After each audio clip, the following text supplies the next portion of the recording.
ಒಂದಿನ ಹೀಗೆ ಯೋಚನೆ ಬಂತು, ಸಾವು ಕೊನೆ, ಅಂತ್ಯ. ನಮ್ಮ ಮೆಮೊರಿ ಏನೇನಿದೆ, ನೆನಪುಗಳು, ಅದು ಕೊನೆ ಆಗಿಬಿಡುತ್ತೆ. ಬರ್ತಾ ಬರ್ತಾ ಎಷ್ಟೋ ಮರ್ತೋಗುತ್ತೆ. ಕೆಲವ್ರಿಗೆ ಏನೂ ಲಾಸ್ಟಲ್ಲಿ ನೆನಪೇ ಇರಲ್ಲ ಜೀವನ. ನಾಲೆಡ್ಜು ಏನೇನು ಸಂಪಾದಿಸಿದೀವೋ ಅದು ಕೊನೆ, ಅದು ಸಾಯುತ್ತೆ, ಮೆಮೊರಿ ಸಾಯುತ್ತೆ, ನಾವು ಸಾಯ್ತೀವಿ.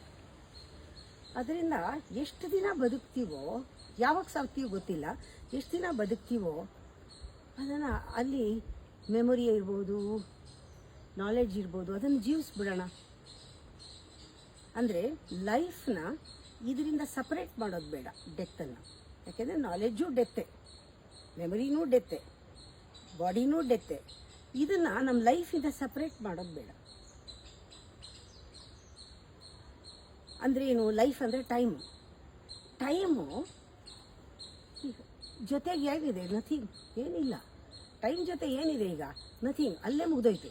ಲೆಕ್ಕ ಅಲ್ಲಲ್ಲೇ ಚುಕ್ತ ಆಗಬೇಕೇ ಹೊರತು ದಿನದ ಕೊನೆಯಲ್ಲ, ಸಾಯೋ ಟೈಮ್ನಲ್ಲ, ಅವತ್ತಿಂದ ಅವತ್ತಿಗೆ.